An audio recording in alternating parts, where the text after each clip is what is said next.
About 1910, modern science became aware of the endocrine system. This does not mean they had not known about it before, but it had remained a comparatively quiet, dignified part of our anatomy and was enjoying that exclusiveness and seclusion which the body seems to prefer. Then all of a sudden, glands began to be very important.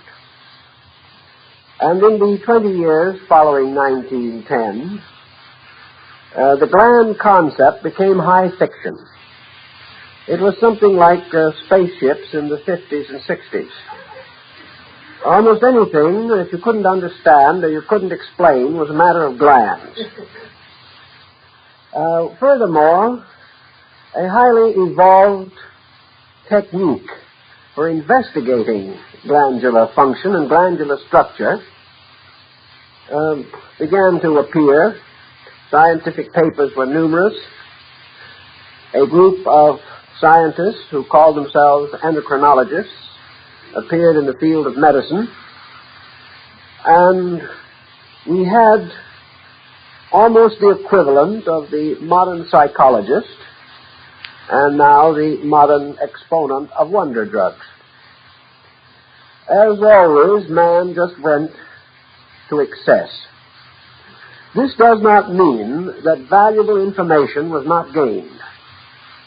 It does mean, however, that there was not adequate criticism, very little basic understanding, and practically no basic interest in the glandular problem except on the purely physical level. We had much discussion of glands and rejuvenation. We had glands advanced to explain the personality problems which are now in the province of psychology. In those days, a man was what his glands were. And whatever changes occurred in his life or personality or appearance, these changes were basically due to glands. One problem that confronted the endocrinologist from the very beginning was that one gland, possibly the most important of all, just simply refused to reveal its secret.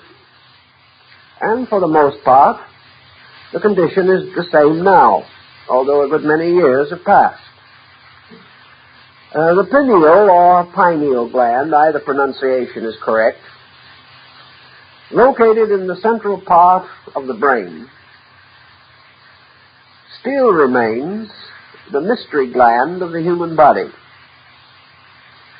We sense, at least we think we do, that this gland, as long as it remains the most mysterious, is in all probability the most important. There is talk about this being the master gland of all. But it simply remains, even today, so mysterious, so difficult to work with, that comparatively little important information has been accumulated about this gland. The others have given up some of their secrets at least, and we do know what we suspected from the beginning, that they were there for a good reason. Nature does not put anything into the human body without a purpose. And man can take very little out of the human body without getting into some kind of difficulty. The various glands, tied together into a kind of pattern, certainly were focal points for the distribution of important secretions that affect health and well-being and contribute to a mysterious chemistry within the body, a chemistry which has as its essential purpose the maintenance of the equilibrium of function. The glands, therefore, act as regulators distributors, integrators, organizers. And in their natural and proper functions, they are certainly of the utmost value. Yet with this general concept, we followed along the old accustomed way, which we are still following, to try to find out how we could influence these glands, how through various procedures we could become masters of their functions, so that we could direct, amplify, or reduce these functions by various scientific means. Here again, some definite good was achieved. And there are persons alive today in relatively good health who would not be here if it had not been for the endocrinologists. Sometimes we suspect, however, that there are some absences from among us that might be attributed to the same cause. So we are not certain that we are in the presence of a complete and undoubted blessing.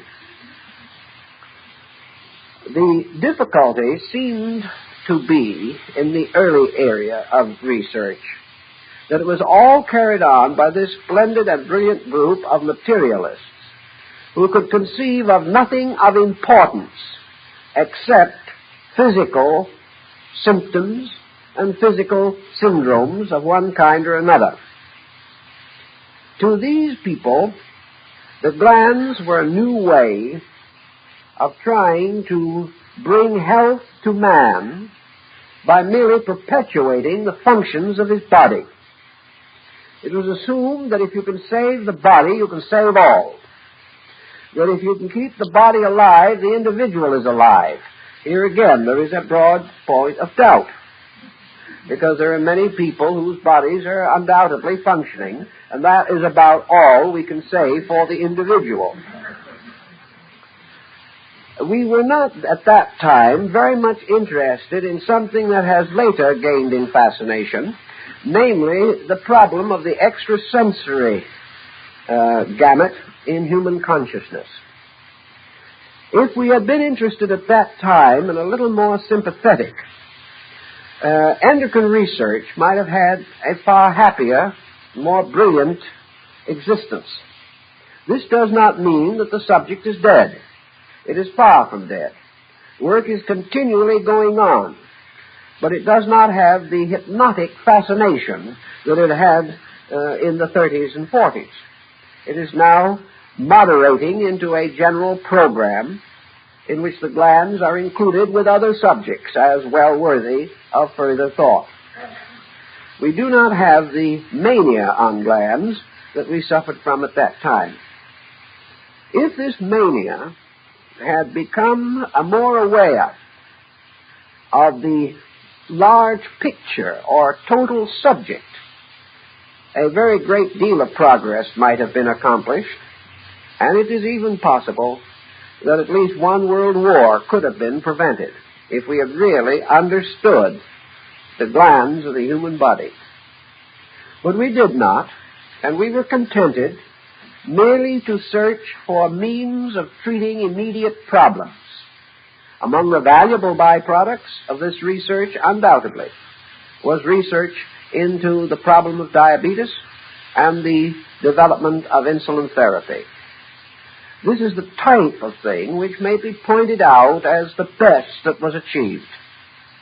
There is much more, however, to this great problem than the correction of physical ailments. Unfortunately, however, the public mind follows the scientific bent, and most people are far more interested in obscuring symptoms of existing troubles or of hopefully looking toward the remedying of some physical situation than they are in the search of the larger verities of human existence. So both supply and demand kept the entire research into the gland field largely on an objective physical level. Today we are probably more aware than ever before on a scientific level of the relationship between what we term consciousness and body. Now, of course, to the scientist, for the most part, consciousness is still a physical term. Mind is only a condition of matter. And in this thinking, we cannot entirely escape into the freer atmosphere of larger thinking. Still, however, we do have a new perspective, and that is the perspective of a person in a body. And we begin to realize that in some way this person must operate through the body which it inhabits. Therefore, all areas which may have a bearing upon this are becoming increasingly important to our thinking. The great French scientist whom we refer to in our book, philosopher-scientist René Descartes, was one of the first to express a series of rather noble thoughts bearing upon the relationship between consciousness and body. He declared that the anima, or soul, certainly operated through the whole body, through all of its substances, its organs, its propensities, and its functions. But although this could be rather immediately accepted by the thoughtful, there was another, more advanced question. If this operation was general throughout the body, there must be a controlling or directing center. Functions of all kinds arise from certain basic energy poles or fields within the body. Therefore, if the body is all responsive to soul, then there is this implication that there must also be a particular part of the body which is most particularly sensitive to soul. That there must be a headquarters, so to say, for this vast field operation. And it was Descartes' opinion that the pineal gland in the brain was this controlling center. He held this after a great deal of thought and consideration. He studied all of the principal centers of the body, the organs, the nervous system, the arterial system, and he finally concluded that the larger and more massive structures could not be the controllers, but rather were the large reservoirs through which these controllers operated. That in all probability the controlling power would be posited in a comparatively small and sensitive area. Just as, for example, the very fact that man is alive is due to a very small and important area at the apex of the left ventricle of the heart. The area involved is probably not much more than the size of a small bean. Yet this is a controller, a very important dynamic. And if anything happens to this one controller, the rest of the body ceases to function. Descartes, continuing his analysis, came to the conclusion that in the brain there was an unpaired organ. That instead of the organ being polarized, or with two essential parts corresponding to the right and left sides of the brain, there was suspended almost in the middle of the brain, suspended in a manner in which it was capable of motion within the brain itself, a comparatively small and mysterious body, which resembled perhaps a small pine cone. And that this mysterious body, with an independent motion, held in position only by certain arteries and veins and nerves, was, in his mind, the most likely organ or center by means of which consciousness was able to impinge itself upon the body as a living structure. Therefore, that life came essentially from the heart. But from this other center came the power which transforms a living thing into a thinking, conscious being. He probably, Descartes, was not merely conjecturing, not in the ordinary sense of invention.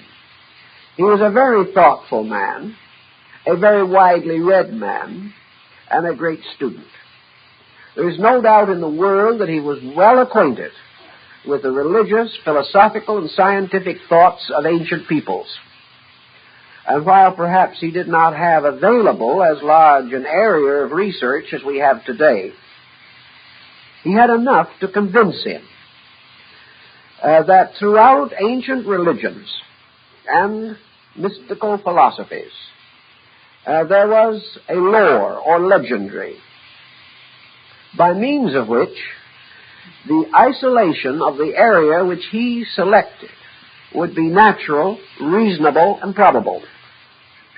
Perhaps Descartes did not even consciously do this, but out of his vast background, this thinking was almost inevitable as a subconscious process in himself.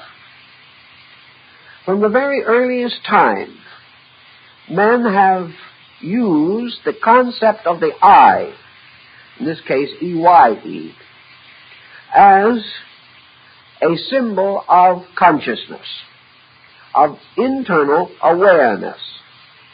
In India, an extra eye, a third eye, is placed on the forehead or higher upon the head of a deity to indicate, one would say, a power of superior sight, knowing, or insight. In the religious mysticism of Christianity, the head itself is surrounded by the nimbus of sanctity.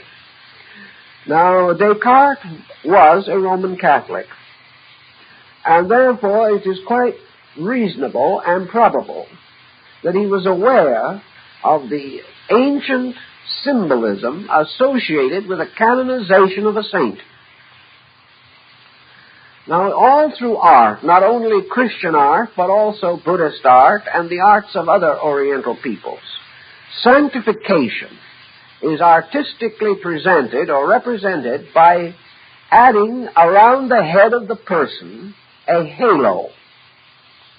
In the development of the idea of canonization, developed quite a science of halos. All halos, aureoles, and similar luminous envelopes or surrounding light patterns are according to certain rules or designs. If you study ancient art, you will see, for example, that the persons of the Trinity, representing the Godhead, if personified, are usually given a certain kind of halo. That the halo of Christ is different from that of any of his apostles, and that the halos of saints are again different from those of angels, archangels, or other so-called celestial beings. Descartes was undoubtedly aware that if he took the halo around the head and regarded it as an area or a circumference, and he placed a compass so that he could draw this halo, which the artist placed around the head, that the central point of his compass, upon which he was to base the circumference, would lie in the head or approximate the position in the skull of the pineal gland. Therefore, that this luminosity was radiating from a center almost in the exact middle of the brain. Now, this luminosity we conceive of, probably, as being simply an art symbolism. And I think certainly it would be so regarded by most scientists. At the same time, these symbols are archetypal. They go back to a very ancient pattern in human thinking. Therefore, I don't believe that we can simply assume that these symbols are arbitrary. Rather, the ancient attempted to indicate by the halo or aura around the head a state of sanctity. He did not put this aura somewhere else. Strangely enough, he did not put it around the heart. Sometimes, of course, he will make a larger halo. And in Eastern, particularly Buddhist symbolism, it is quite common to find a double halo. One obviously from the heart, the other from the brain. These two halos form a very pleasant artistic design and are noted in the shrines and images of many of the Buddhistic divinities. However, the halo around the head is derived from rather ancient thinking and from a still older patterns of belief or attitude. In the Egyptian religion, for example, we find a definite use of a peculiar kind of ornament that is placed on the exact crown of the head, a tiny little mound-like structure resembling a tiny beehive. And on the top of this is placed, usually, a conventionalized lotus blossom or lotus branch. Now, we say branch, fully realizing that that is not the way we generally recognize a lotus. But in Oriental art, it is usually a peculiar type of hybrid in which the lotus symbol is combined with a type of stem and leaf that suggests the acanthus rather than the lotus itself. Now, in this particular case, the deceased person passing into the underworld has this peculiar device fastened to the top of the head. The deities involved are frequently ornamented with crowns or symbols. And these symbols include a mysterious something resembling a kind of antenna placed in the top of the crown of the deity, approximately in the same relationship as the feather in the hair dress of the Indian medicine priest. Now, in American Indian lore, the war chieftains always wore the bonnet. This was a circle, usually, of eagle feathers, forming a very elaborate headdress. This bonnet often also included an appendage of more feathers down the back until perhaps almost reaching the ground. But a mystic, a medicine priest, or a holy man could not wear this bonnet. That was the bonnet of the war chief. The symbol of the holy man was a single feather rising directly from the top back of the head, exactly where, if the stem of the feather continued into the head, we would assume the pineal gland to be. This was a sign of divine protection. It was a sign of dedication to God. This feather, by the way, served a number of protective purposes.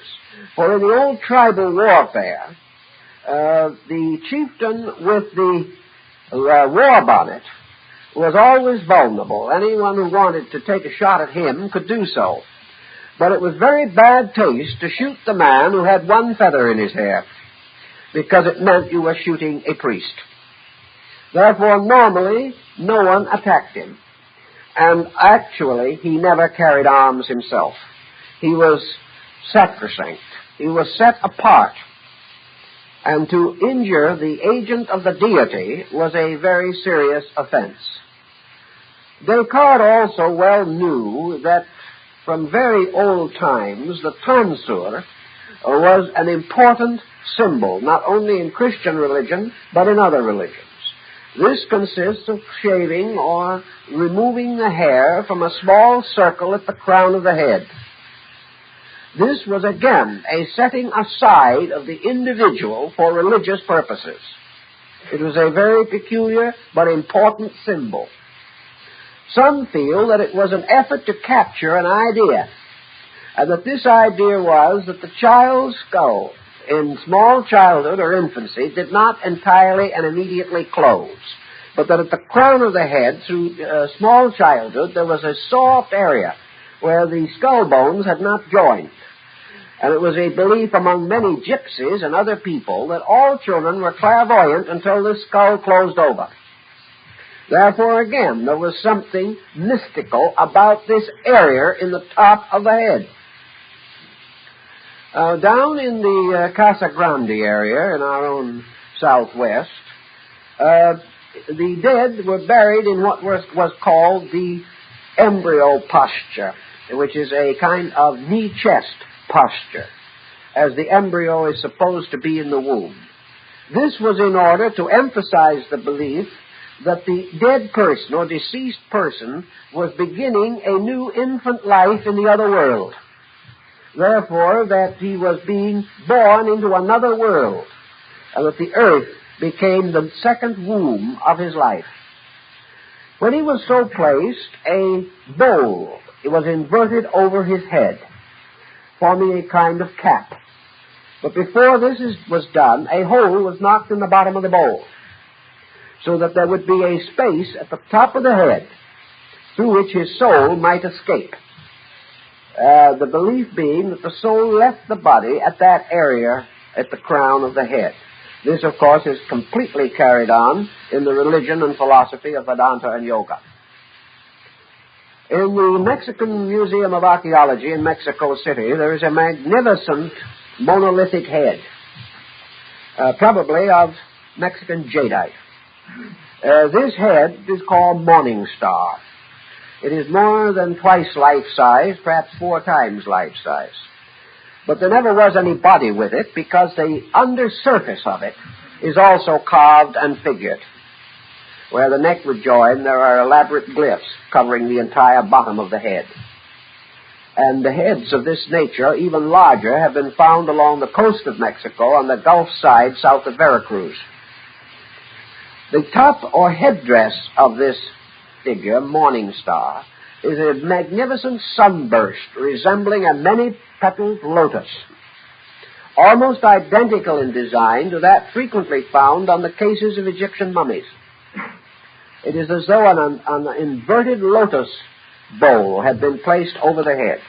In the center of the area, where the petals came together, was an open circle, the Chinese symbol of life, the vacant center in the mysterious Chinese plaque, which was used to represent deity. And in the case of the mummy, the Egyptian mummy, this central circle was usually painted deep blue, an azure color, to symbolize heaven or life or consciousness. We can go through 50 such parallels, all of which, to a degree at least, were available to Descartes. Also, we have another entire group of symbols, referred to, of course, originally in the Bible. The mystery of the eye single, the mystery of the all-seeing eye of the Masonic lodges, the mystery of the same all-seeing eye that is found frequently in the artistry of cathedrals and other religious edifices, sometimes placed within a triangle being basically, for one reason or another, used frequently to describe the shape of the third ventricle in the brain. This eye single is a mysterious kind of eye. We do not know just exactly what the Bible meant when it said, "If thine eye be single, thy body shall be filled with light." But it doesn't apparently mean that we should close one eye and expect illumination through the other one. Nor does it seem to imply that there is any ordinary organ of sight that is single. The only eye single we can conceive of is the one that Descartes found, because it is the only unpaired organ in the brain. It is single. It also is composed of exactly, or very nearly exactly, the same materials as the optic nerve. Therefore, that it is a potential eye. And in a few small forms of life, I could suggest perhaps that the gasteropodia is one of them, if that will help anyone, that in this particular in these very primitive forms of life, there are still cyclops. There are still forms of life today that have one eye. And where they have that one eye, it is certainly and undeniably the eye which is now represented to us by the pineal gland. It is not the type of eye that we otherwise have. It is also present under a thin veil in certain forms of horn toads. And it is present in the central upper part of the skull, not where the ordinary eyes of the creature would be. That all such facts are available, and many others, might well cause us to pause and inquire concerning this eye single. We find it occurring again in the Scandinavian sacred writings, the story of Odin and his single eye. How in searching for truth, he went to Mirma's pool at the bottom of the tree of life, and there the god of all memories of things told Odin that he would give him the gift of insight if he would pluck out one of his eyes and cast it into the pool of memory.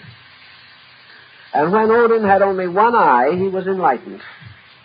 And from that time on, when Allfather wandered the earth, concealed as a man, he always allowed a heavy lock of his hair to fall over one side of his face to cover the fact that he had only a single eye.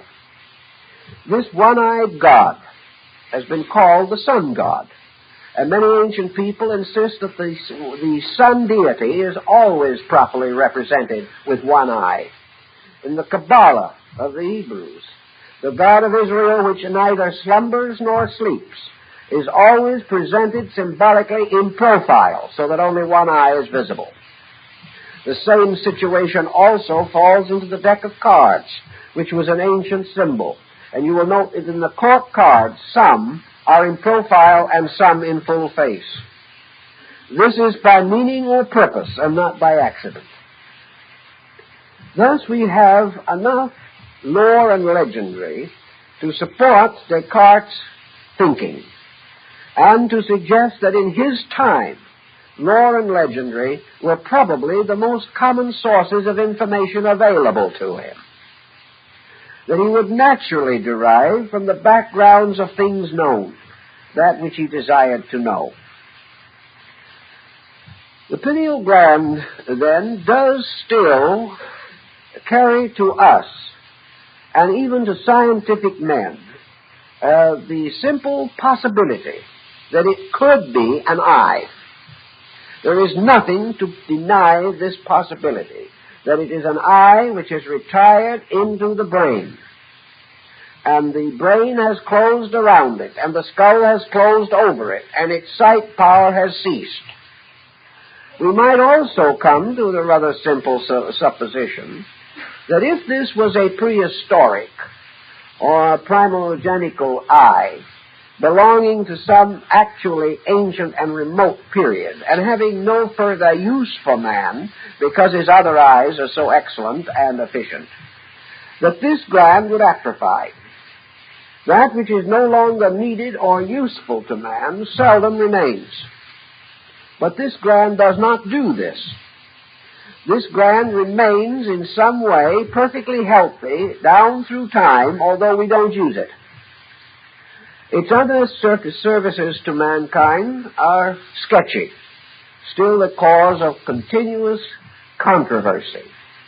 But that it is possible that this gland is an eye, that it does have enough structure to cause even a scientist to admit that it could possibly have visual power, but that this power is no longer active, but rudimentary traces of it can still be seen in reptilia even to the present time.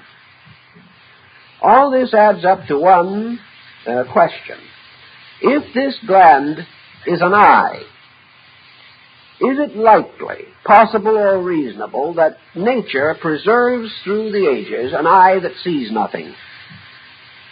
If a fish is left for a while in the cave of Kentucky, or breeds there, after a few generations, these fish are all blind because there is no light. And this type of thing has been observed everywhere. But this eye in the brain does not seem to thus deteriorate. It leaves us with a very interesting speculation.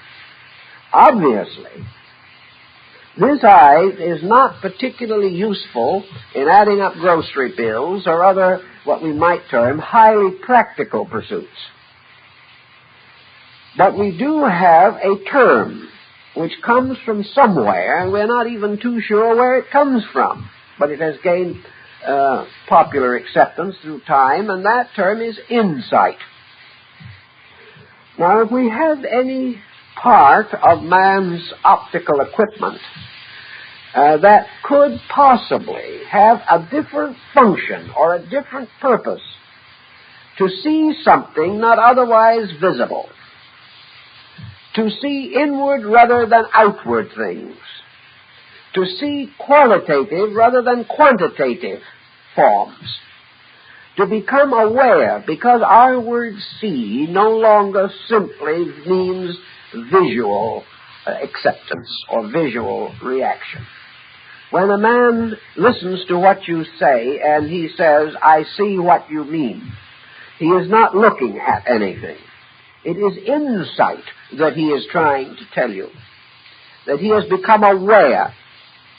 Descartes was convinced that this gland was a field of awareness, and that by its own proper nature it was aware of those things of which man is not normally aware.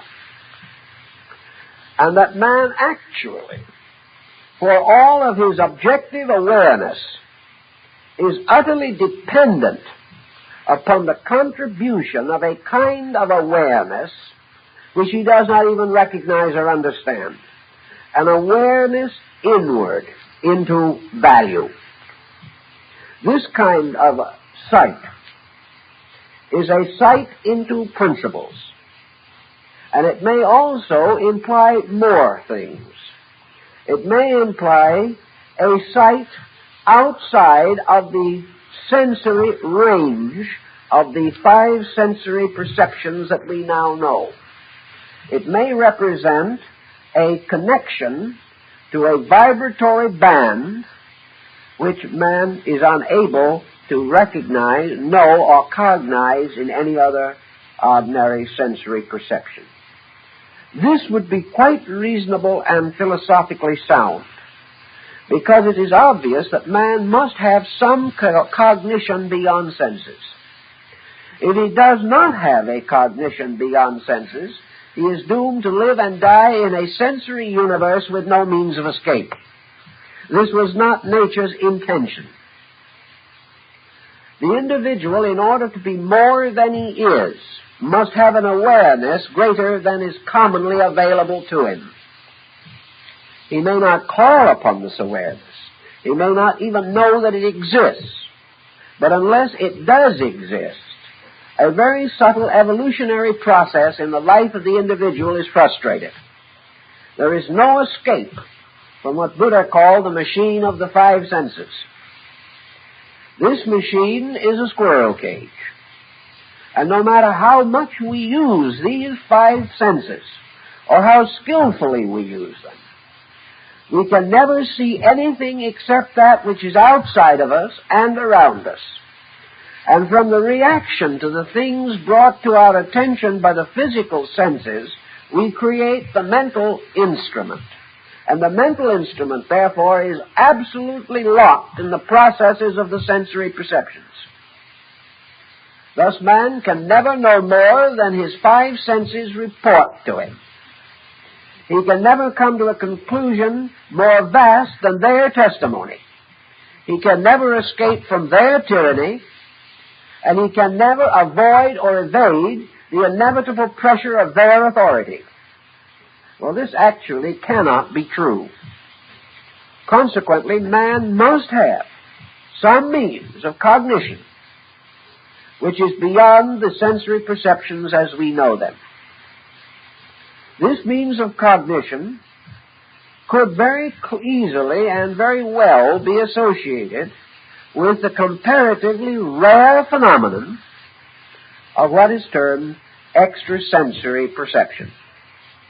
Now, extrasensory perception as a term is again suffering from this tremendous determination to make everything scientific. Extrasensory perception today is being approached as glands were approached 25 years ago, as an interesting and wonderful possibility by means of which we hope ultimately to cure the common cold, prevent mumps, or do something of that nature. Again, it has no essential meaning unless by means of it we can learn to read our neighbor's bank book or something of that nature. It is a scientific curiosity, and science is now sitting around trying to figure how we can capitalize it, how we can make it profitable, how we can use it to raise the standard of living, or also, indirectly, to raise the cost of living, although that is what might be termed a concealed purpose. Extrasensory perception is not merely what we commonly think of when we read an article on ESP. Extrasensory perception is the same thing that has been recorded from the beginning of time in the visions of mystics, the strange psychic experiences of saints, the mysterious revelational factor referred to by Thomas Aquinas. Thomas Aquinas, another great church philosopher, did as much as he could within the boundary of the framework of his permitted thinking. In other words, there are things he could not do, because in his time men just did not do things that were contrary to their faith. It wasn't even a matter of persecution entirely. It was just simply that the human consciousness would not open itself to conscience reflexes by going outside of that which it regarded as right. Therefore, Aquinas was cramped a little in his philosophy and in his research. But he did recognize what he termed the validity of a sixth sense. We had the five ordinary senses, and he gave to us another sense, which he summarized in the concept of revelation.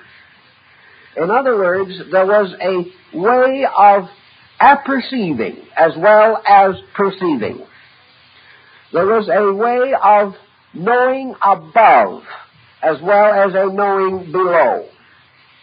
There was a knowledge to which man ascended, carrying with it a mysterious power or capacity within himself to receive from what perhaps Aquinas would term deity, a kind of instruction which he could receive entirely apart from the physical senses, which might allow him to read a book or listen to a professor give a learned address.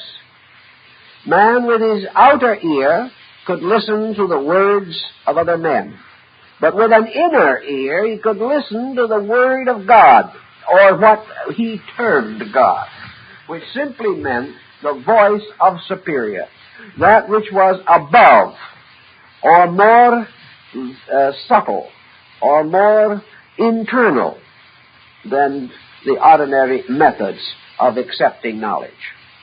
Thus man could achieve through reason, which would be the climaxing of all faculties and their coordination, or he could receive through inspiration, which was a descent, a power of a divine life principle, which could impart knowing.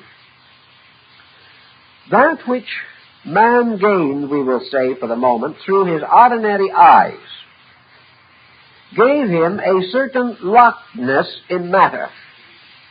What we see, we believe. You cannot tell us this world is not here, we see it. You cannot tell us our friends do not look the way they appear to look, because we can see them. Also, we can see real estate. We can see a good investment. We can see all kinds of external things, families, friends, employment, all kinds of external situations are rationally conveyed into us through the sensory perception, and we accept them. We accept them with the peculiar intensity which has made materialism possible as a code of life. Without the tremendous validity of the physical sensory perception, man could never have been a materialist.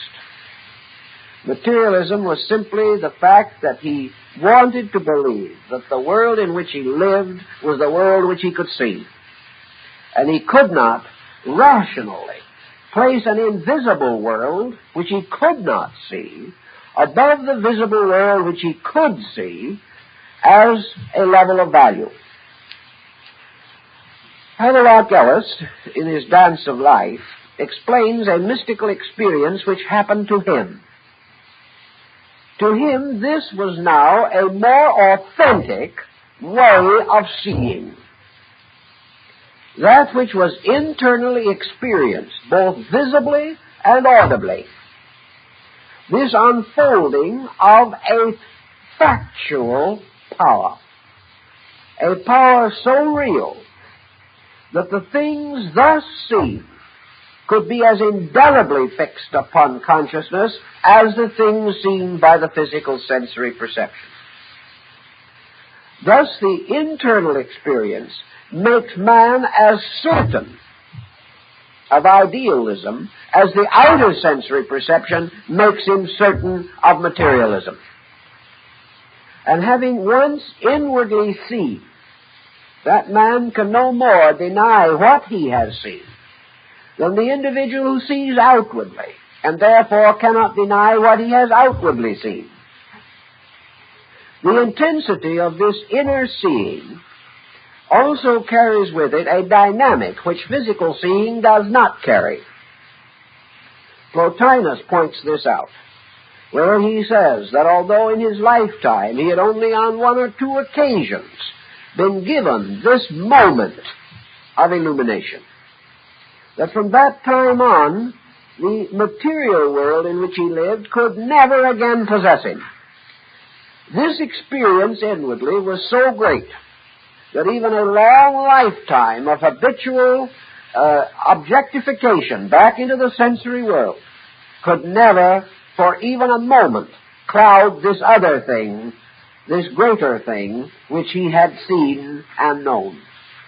Ellis tells us practically in the same words, where he tells us that this experience, which occurred to him in almost an inconceivably rapid instant of time, was of such tremendous intensity and validity that it could never be forgotten, and that as a person he could never have the attitudes again which dominated him prior to this experience.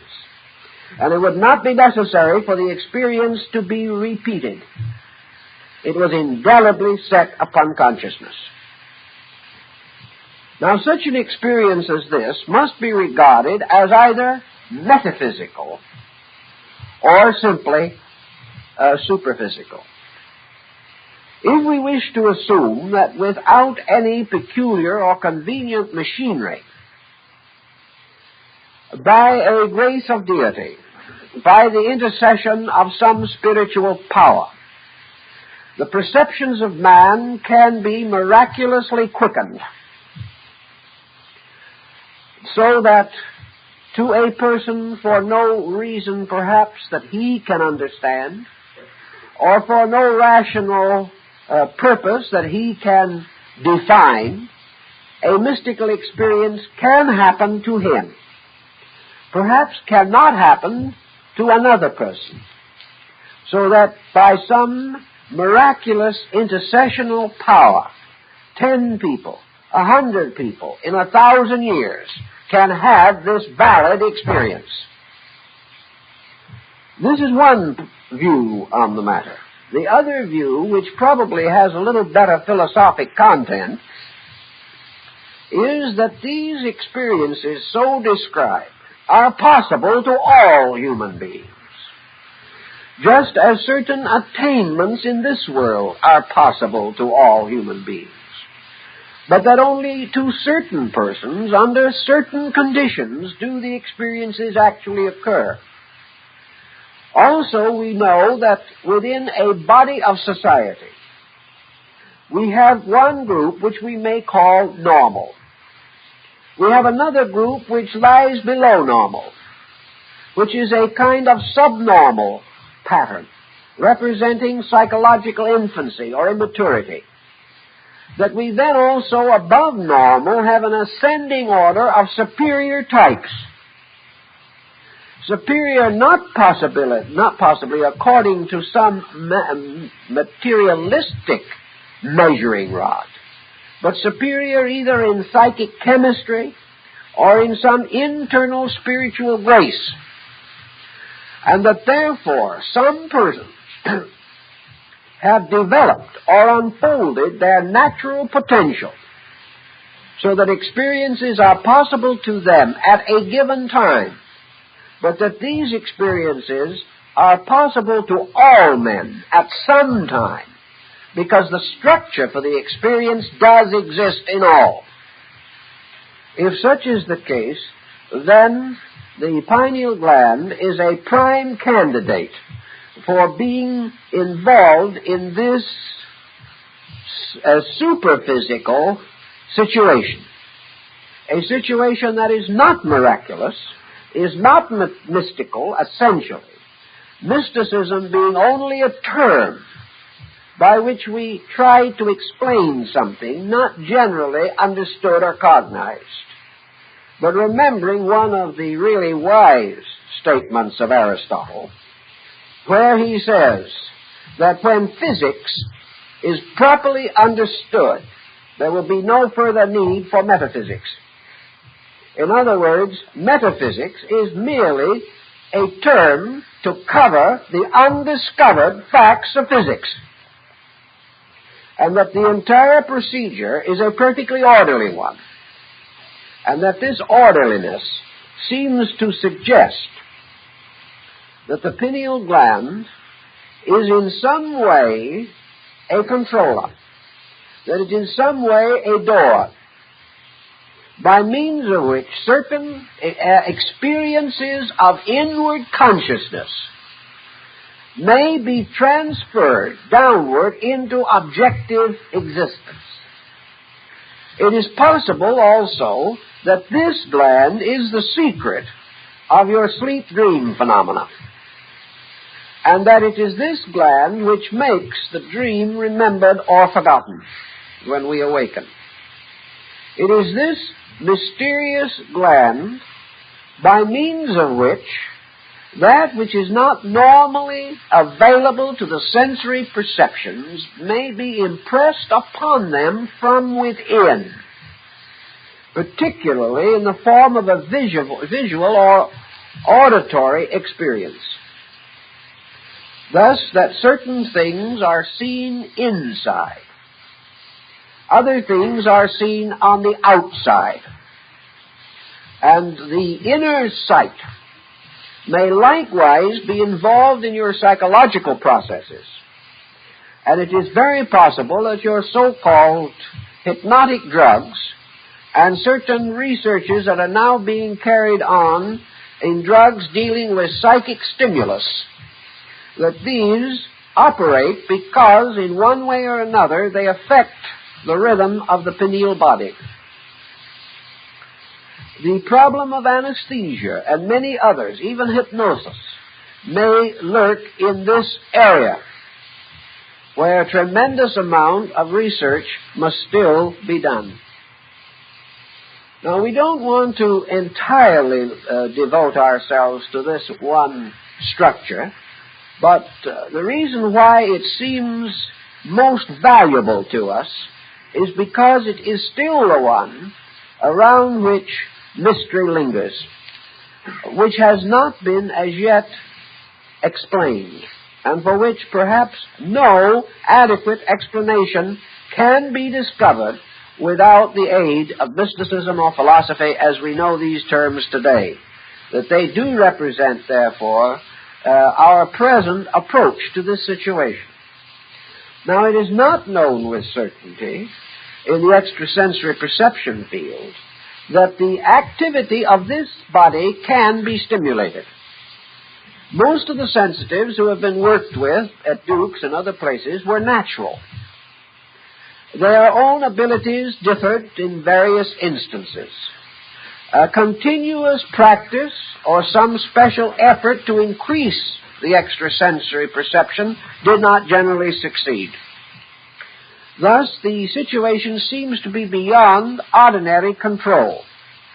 And the answer must certainly be, therefore, that it is not specialization by volition, but some type of psychic chemistry resulting from the ennoblement of the entire life that must contribute to the intensification of this body. Physically, the pineal gland is associated undoubtedly with the controlling factors of growth. Therefore, this growth process, in the terms of the pineal, is not merely the distribution of certain secretions to cause the rapid development of body structure. This is only a secondary, perhaps negative reflex of the gland's action. The positive aspect of it is that it is a releaser into the body of the consciousness factor. If the shock of adjustment is too great at any time, a death is likely to ensue, or at least a serious mental nervous condition develop. This again was explained by a series of circumstances noted in clinic. One of these is the case I have mentioned before of the small boy who grew up in a few months. He grew from being a child to a man in less than 6 months. At the end of a little period shortly thereafterwards, he also died. The sudden development of the body at a tremendous rate of speed. Not only the body, but the mind. This mind became equivalent to the rapid growth of the body, so that in 6 months the mind attained a basic maturity that would normally have required 15 to 18 years. The child became mentally a man, with a man's attitudes, his approach to life, his acceptances, his thoughtfulness, and all of the elements with which we associate the normal state of maturity.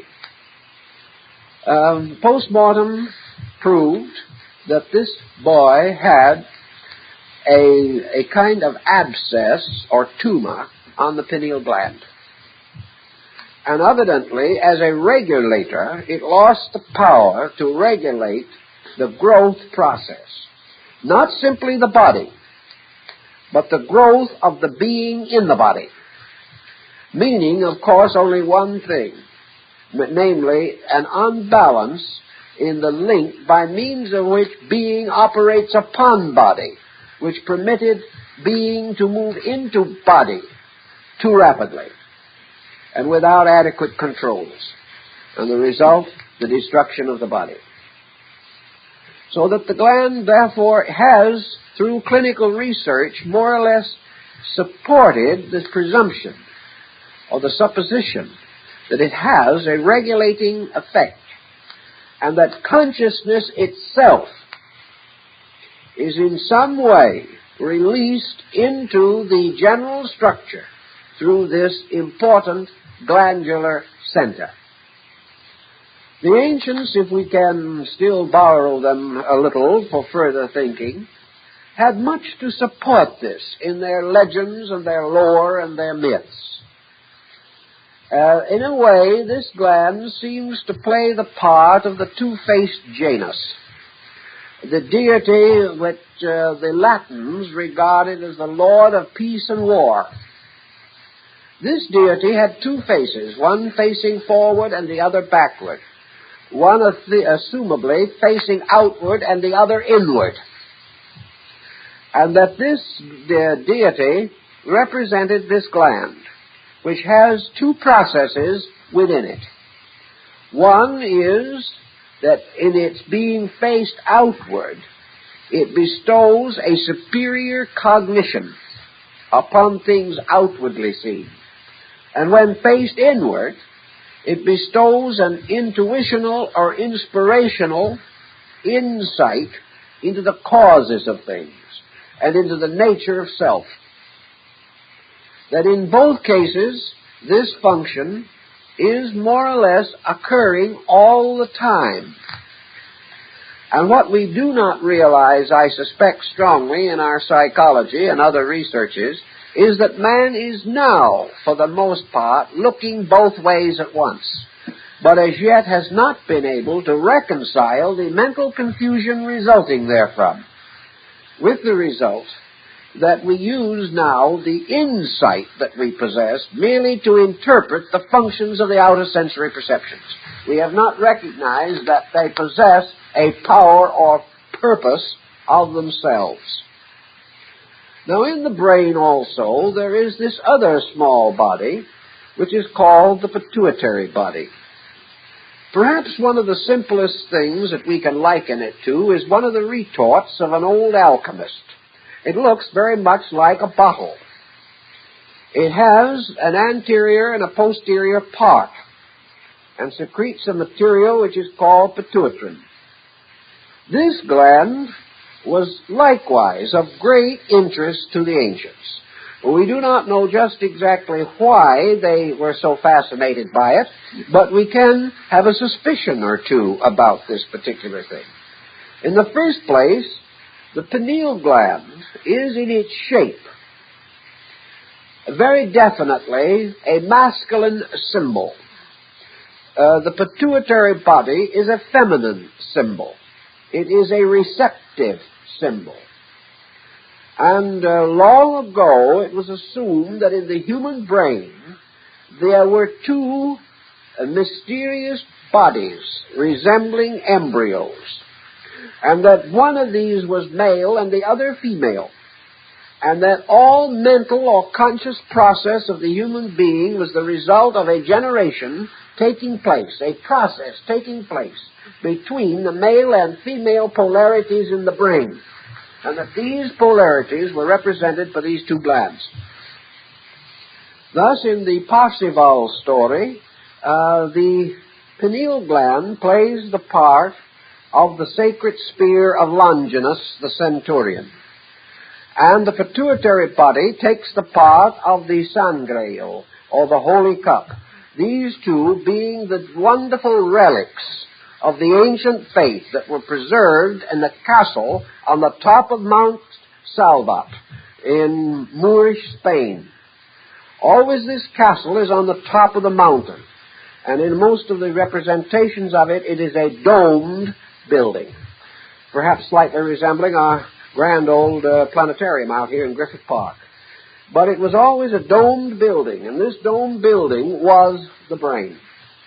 And it was here that the knights of the mysterious service of the Grail gathered for the celebration of the Eucharist, seated around this great table, much as in the table of Arthur, King of Britain, the table of Camelot.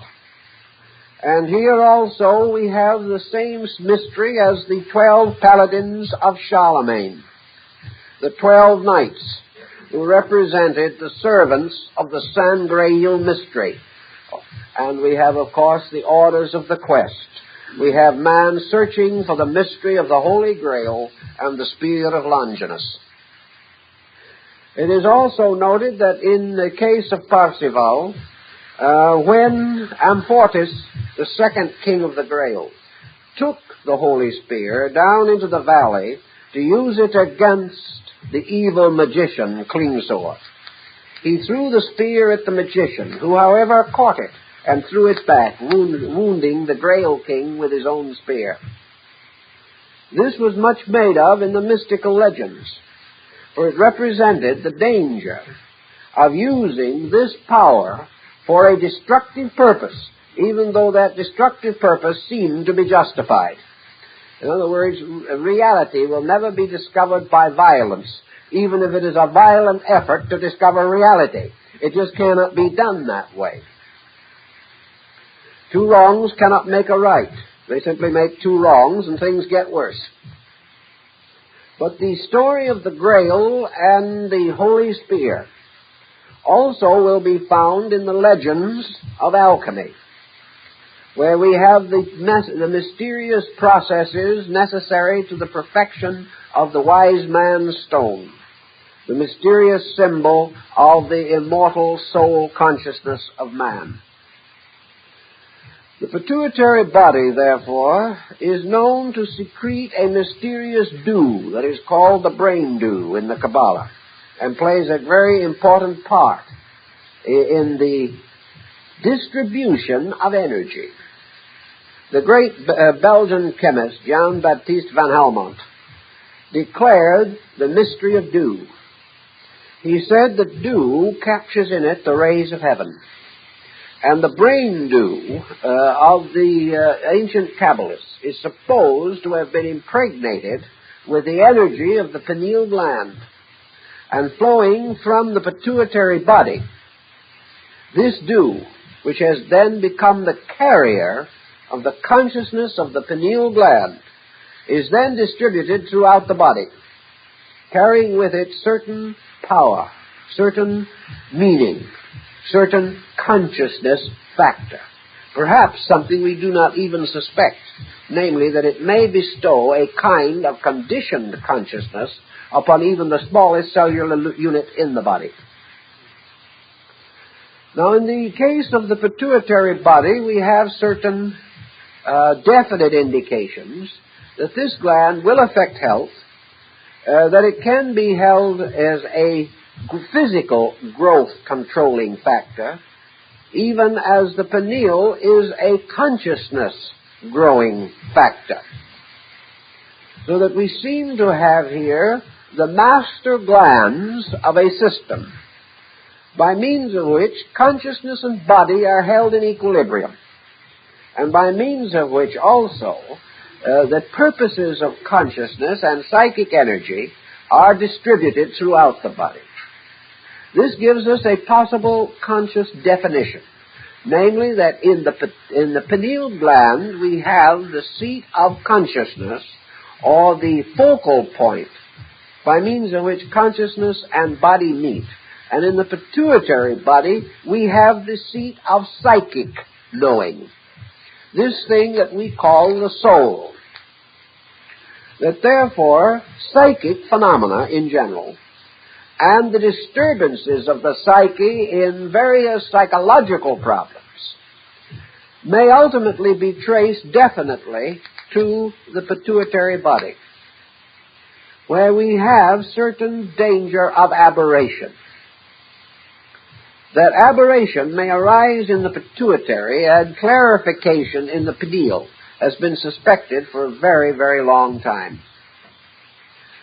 The development of the pituitary body also seemingly has a very strong bearing upon the sense of smell.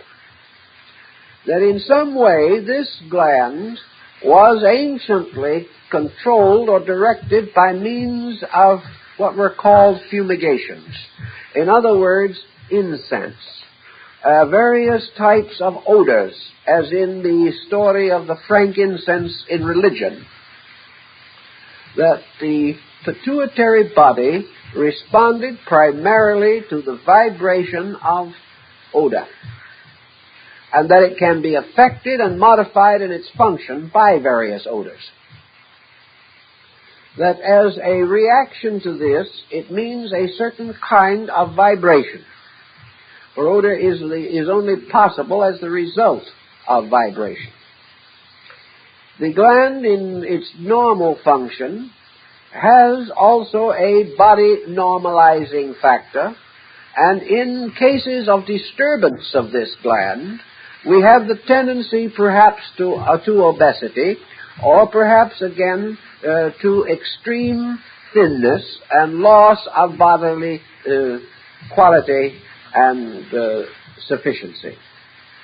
The gland, when it goes on one of these so-called rampages, produces a distinct physical condition. Now, it is also noted that wherever this gland with its physical problem becomes acute, we seem to have an increase in psychic sensitivity. Nearly all psychics have been inclined to be heavy. They have been inclined to indicate that a certain type of sensitivity is to be associated with at least a minor imbalance of this gland.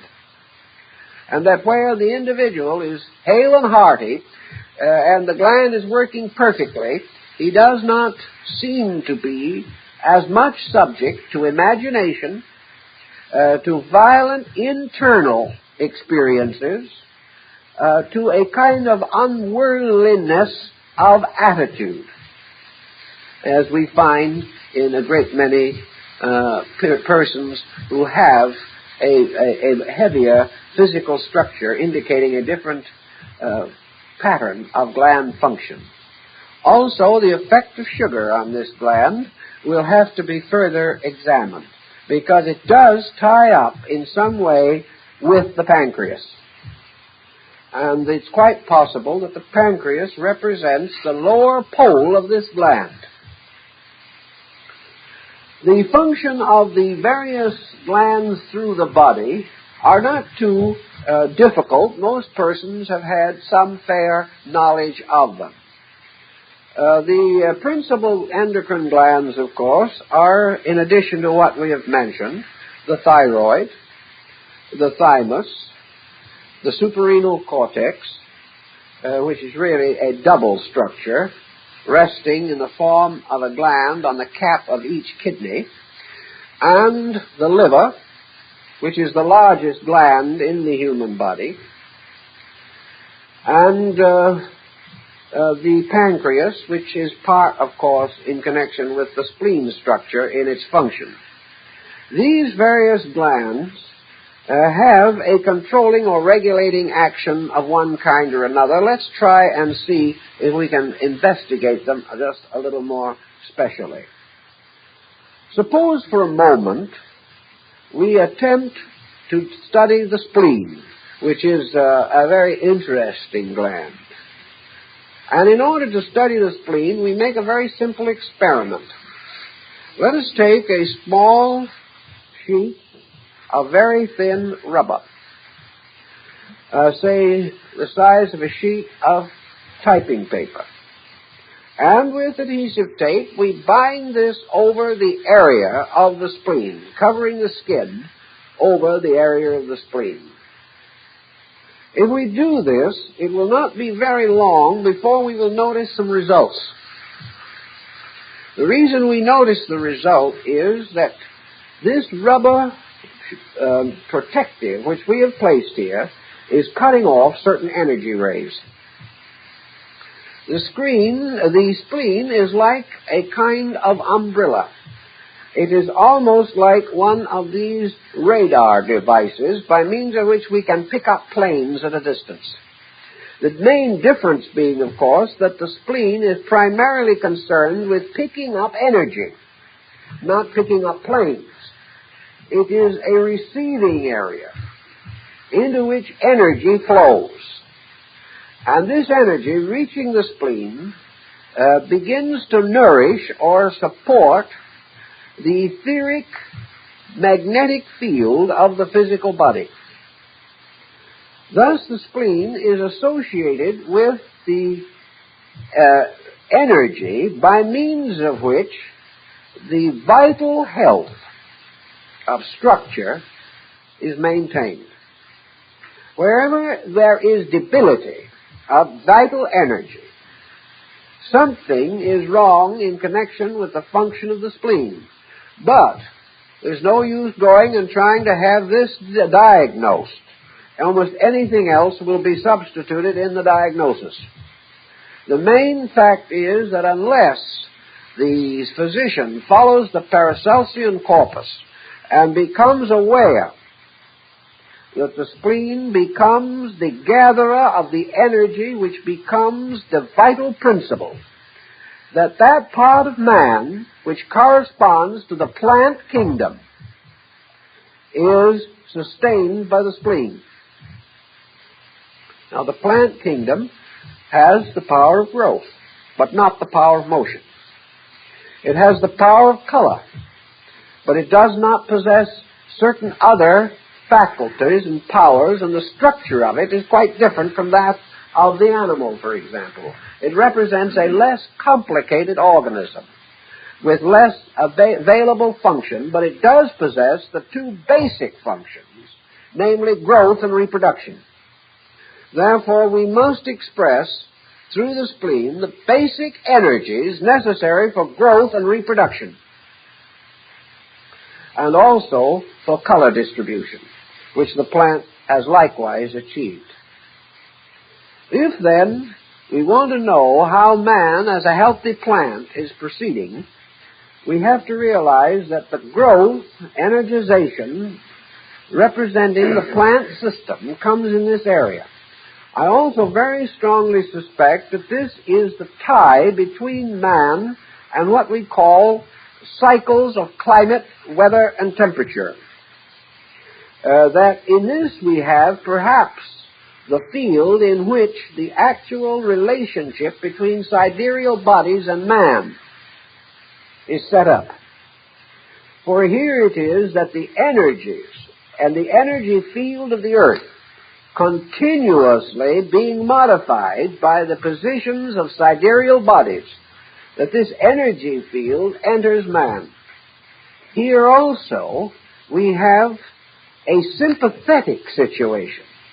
For here we have what I believe it was our old friend Sir Kemlin Digby back in the good old days who said that sympathy belonged to this area, that the sympathies between things are carried in energy. Therefore, that compatible energies create vital sympathies.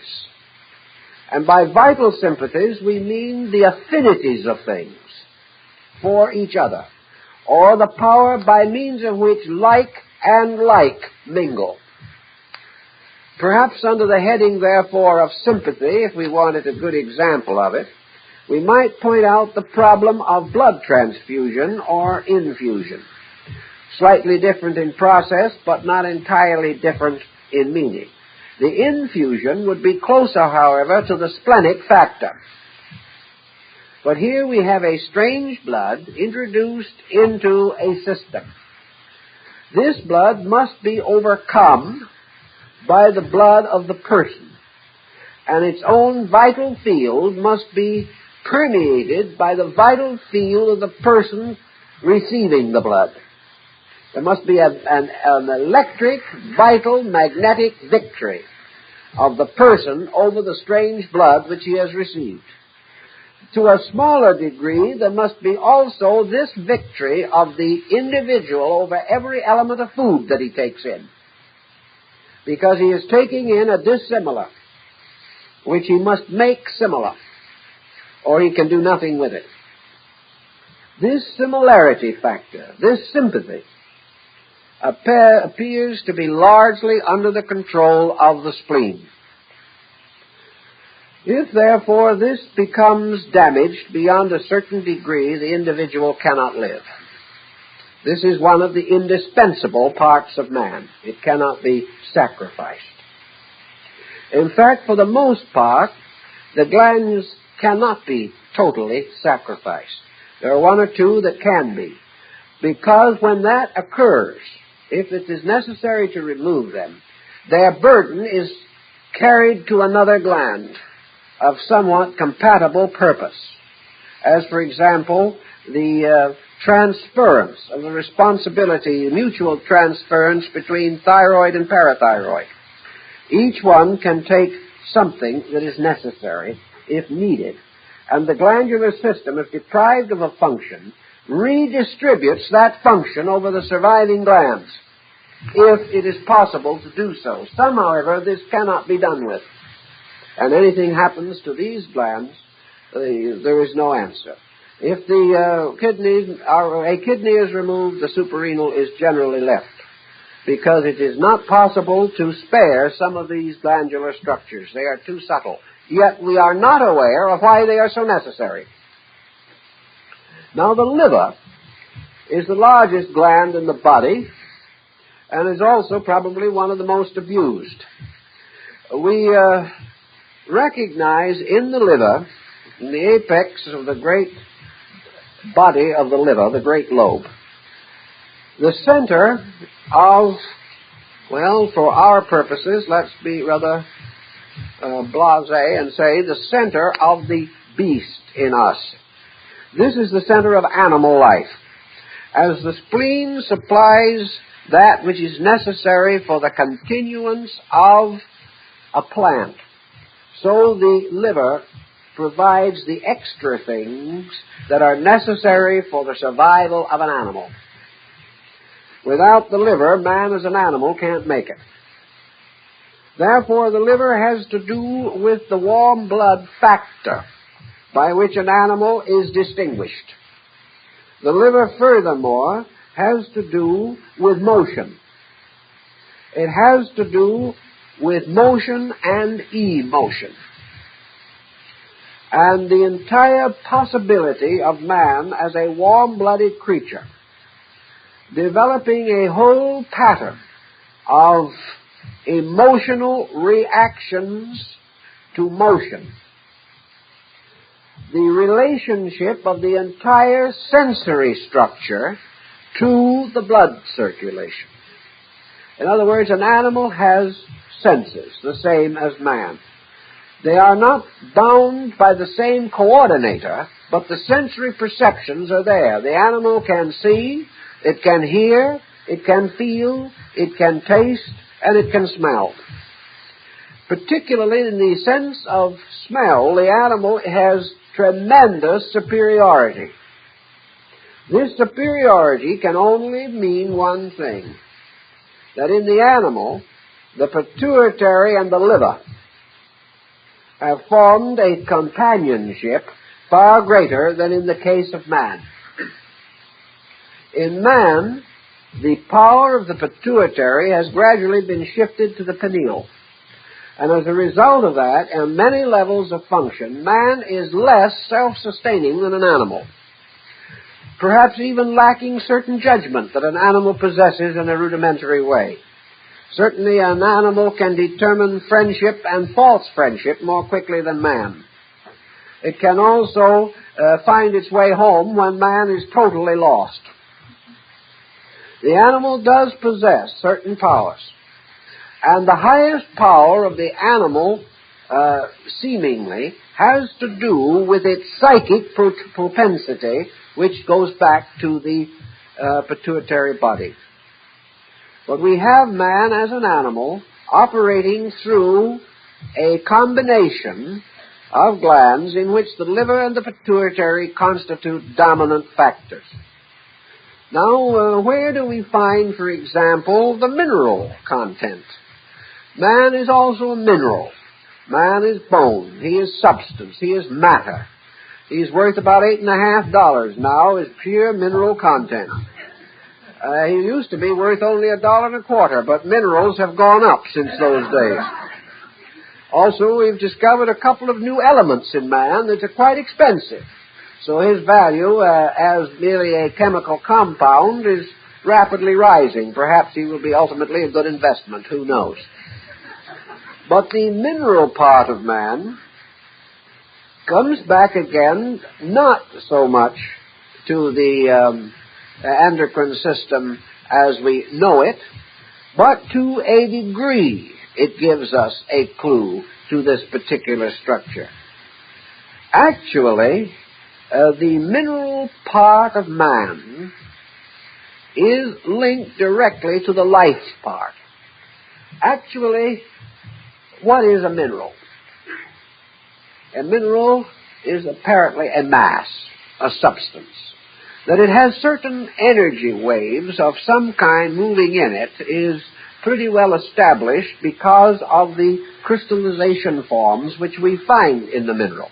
The mineral is crystallized around energy. But the mineral does not move, it does not grow, it does not reproduce as we know it, and it has only a kind of survival with the exception of certain minerals. There are links between minerals and plants in the same way that there are links everywhere in nature.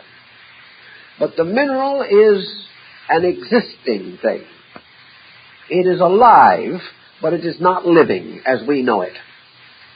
And this, according to the old authorities, was due to the fact that the human heart has two complete structures involved in it. An internal structure in which life is seated, and an exterior field surrounding that structure, which is the basis of the form principle. That matter is therefore held in cognizable form from the outer magnetic field of the heart.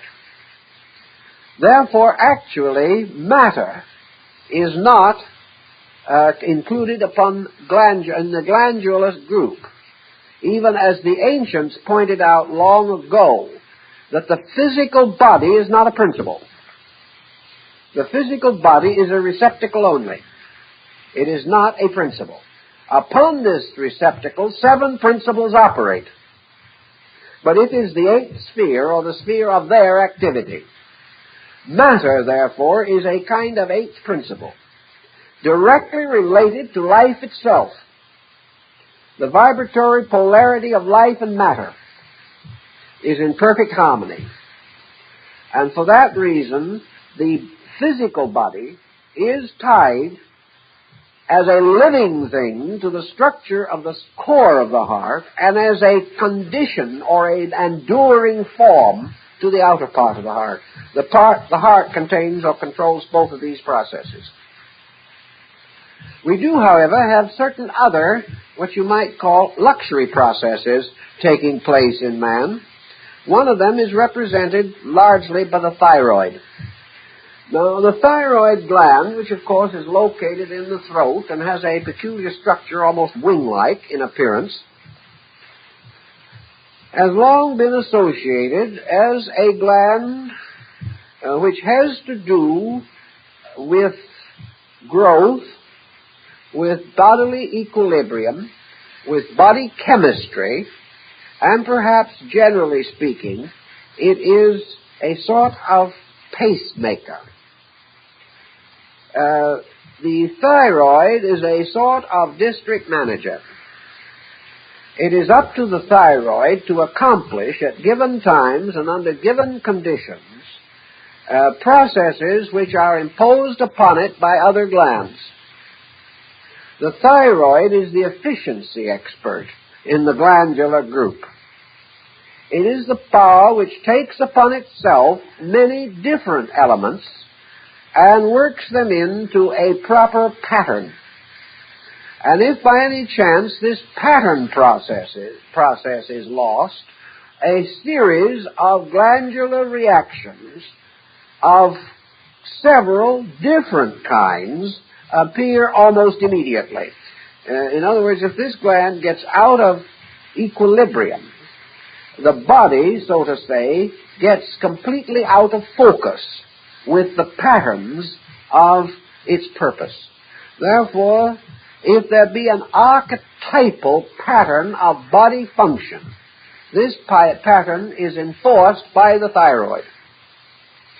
Now, we might say, is the loss of the thyroid, or part of it through surgery, therefore a terrible spiritual disaster?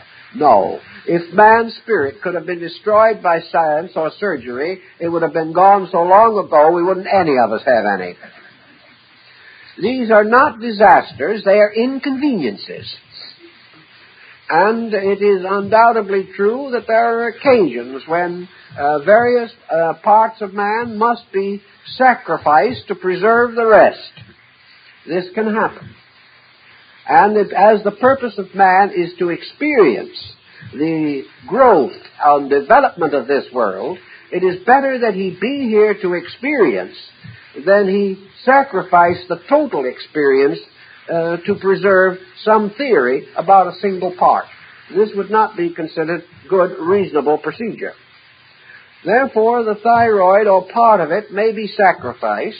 If so, other glands immediately take over to carry this load. And, of course, the load is sometimes partly carried by the liver, partly carried by the parathyroids, which under normal conditions should not have to operate, and partly again by the pituitary. What part of it is taken over by the pineal we do not know, but there is much to suspect that something could be, for the reason that an archetype or a pattern or a coordinator is the primary function of the pineal. Therefore, this may be a relay station in the pineal chain. In fact, in a funny way, all the glands are relay stations of one gland, the pineal. It is the master of them all. The parathyroids are not supposed to have too much activity under normal conditions as the child develops. But we do have now some problem which involves the element of heredity. We have a problem in which the child in a certain early period in life seems to receive and be sustained by a parental energy. Up to a certain time, the child is unable to carry its own energy requirement. And this energy requirement is reservoired in the parathyroids and in the thymus. These glands operate, therefore, under certain stress patterns. And especially the thymus. It is assumed that as the child grows older, that this gland will gradually cease to function. And where it does not cease to function, at the time when it should, there seems to be a retarding of the development of the person. Now, this retarding by a hyperthymus condition has been a subject of a great deal of thought and discussion. But again, we have not arrived at any too positive conclusions. The general tendency seems to be to feel that the continuation of this glandular process beyond its time may result in a lingering psychic relationship with parent.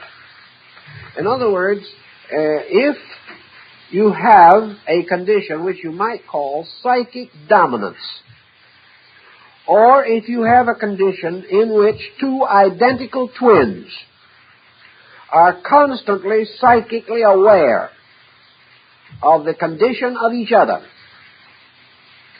or you find a peculiar psychic sympathy between people, so that they seem to know each other's thoughts or emotions, particularly as a result of long association.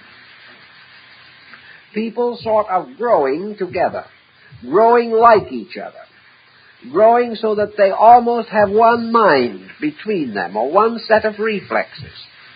It is suspected that this has to do with an unusual lingering of the thymus function, and that this function, therefore, impairs, if it is extended, impairs the assertion of individuality.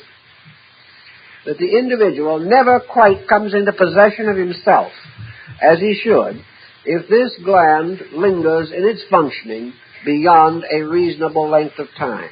Usually the activity of this gland is pretty well exhausted by the time the child is 7 years old. But there are cases where it is not exhausted, and we have an involved and complicated psychological situation that can result from this perpetuation. Thus, it becomes obvious that there can be a valid link between glandular function and disposition, temperament. Dis-ease, which we call disease, is really a kind of psychic discomfort. The being is not at ease.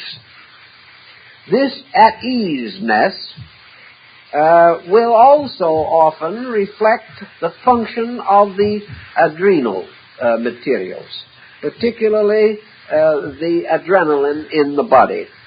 The suprarenal cortex, therefore, has been likened to the gland of internal security.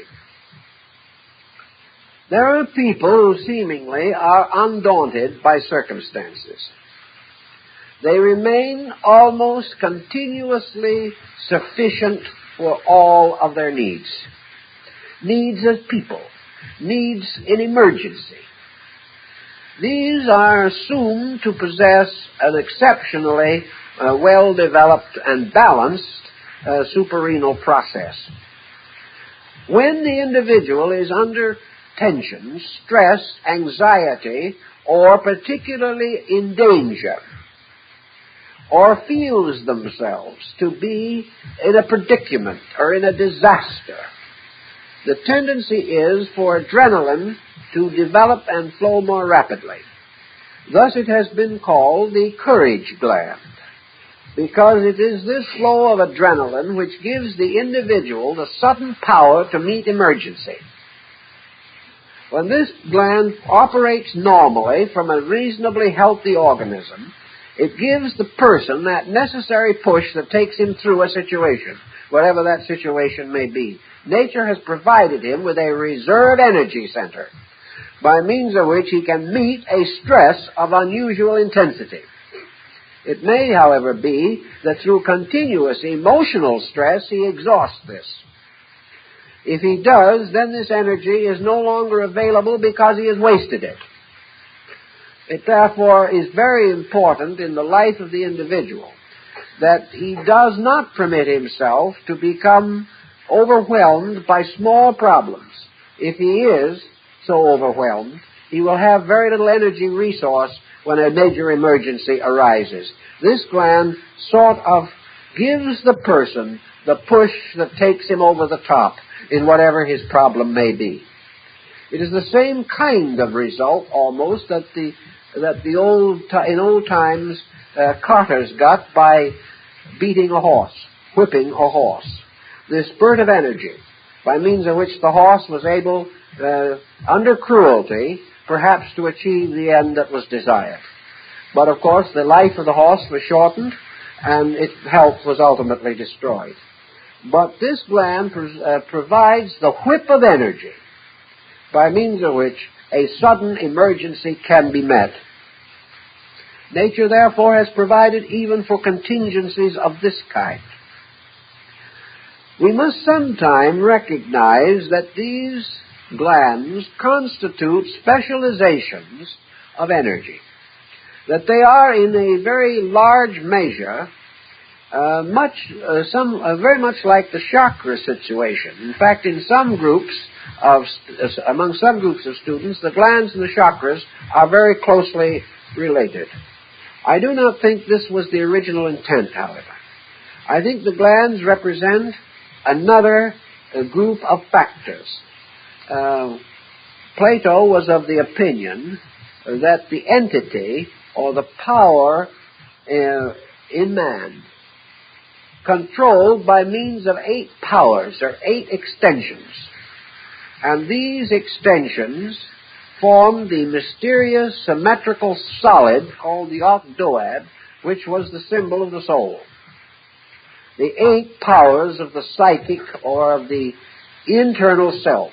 Now we have to be a little careful because the word soul does not mean quite the same in Plato as it does in Christianity, for example.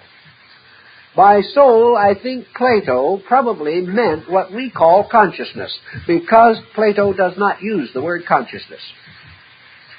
Therefore, I think to the Greek, this concept of consciousness or the ensouling power, rather than soul as we think of it psychologically, that this ensouling power manifested through a septenary and one more, the 8.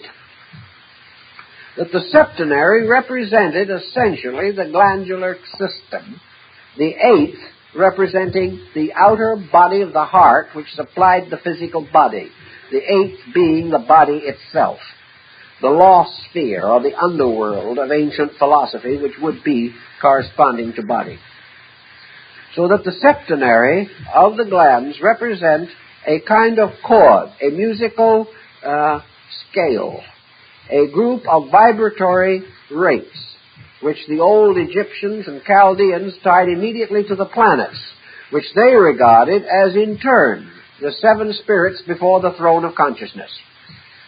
Thus, the glands represent the elaborate chain work by means of which consciousness plays upon the body as upon a musical instrument, causing all of the most subtle variations of its own purposes to be available in body process. This process means not so much merely physical control as the release of consciousness in its various aspects through all of the activities of body. We think of consciousness largely as merely supplying us with certain spiritual volitions, supplying us with certain intellectual intensities by means of which we are inspired to do this or that or something else. But that is only consciousness on one level of expression. Consciousness must be present in the cell. Consciousness must be ever present. Consciousness must be present in process. And by means of this group of glandular structures, the possibility of this direct involvement of consciousness in every aspect of the body appears to be sustained. Now, it was anciently noted also that actually the glands in the body are reflexes of polarities set up in the pineal gland itself.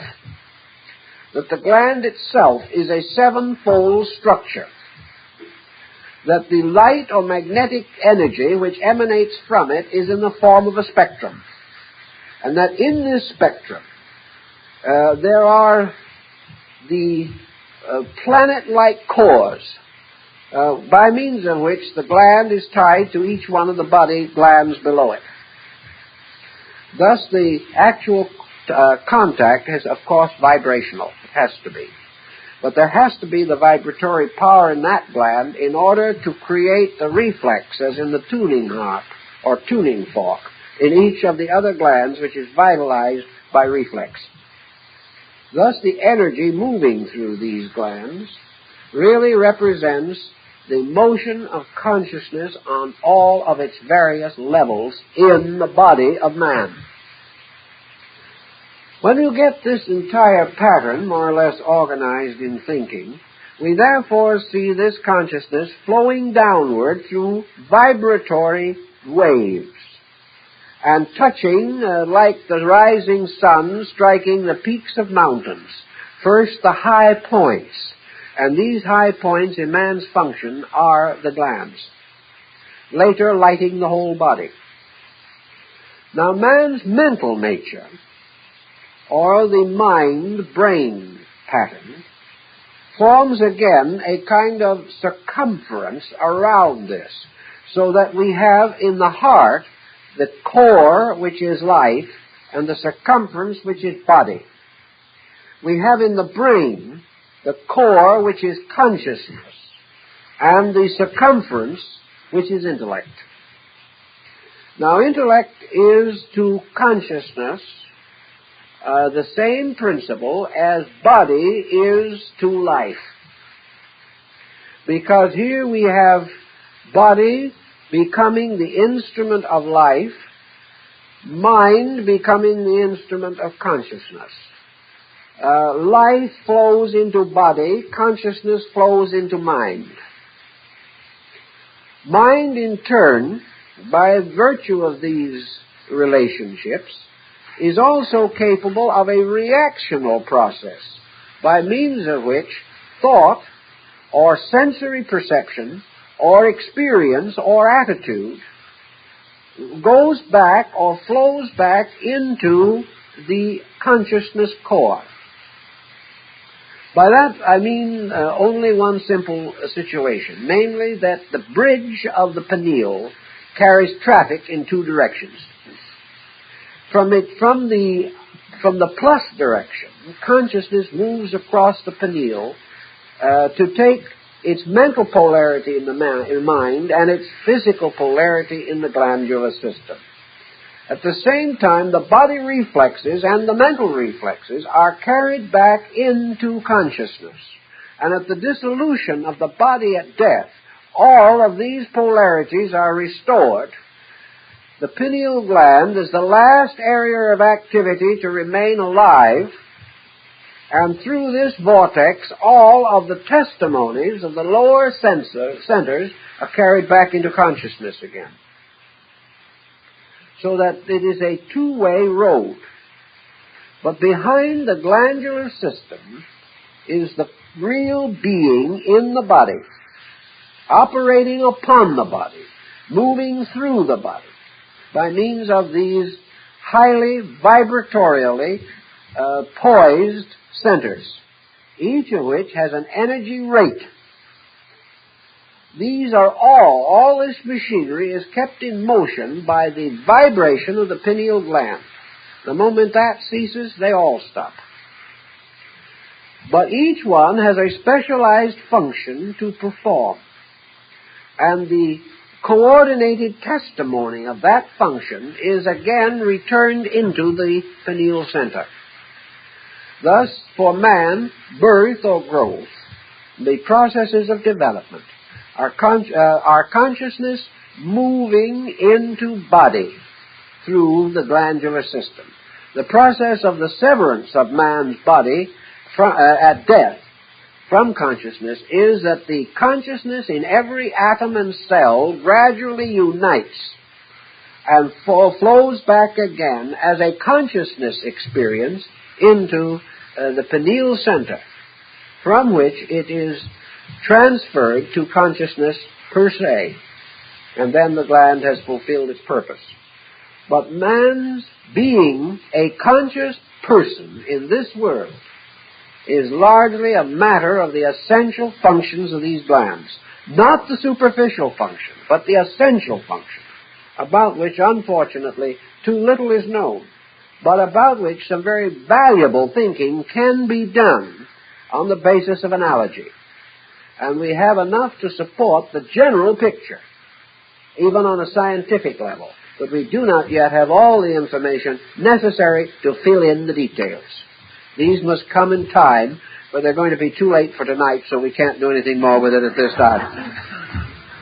So I think we'll call this the class, and we'll reach you again with another class a little later, but I have an announcement I would like to make, and that is that on March 29th at 8 p.m., our friend Dr. Bode is going to give a talk here, 8 p.m., March 29th, on Indian culture through the ages, and the lecture will be illustrated with films prepared by the government of India, which are on loan to Dr. Bode for this occasion. I believe it's going to be rather unusual because I think it's going into all of their crafts and cultures, their arts and things of that nature, and their cultural traditions through the ages. It should be a very interesting work, and the films, of course, have been very carefully prepared by the Indian government. So I think you will be interested in it, and we hope that many of you as can will be here to be with Dr. Bode on March 29th at 8 p.m. Thank you very much.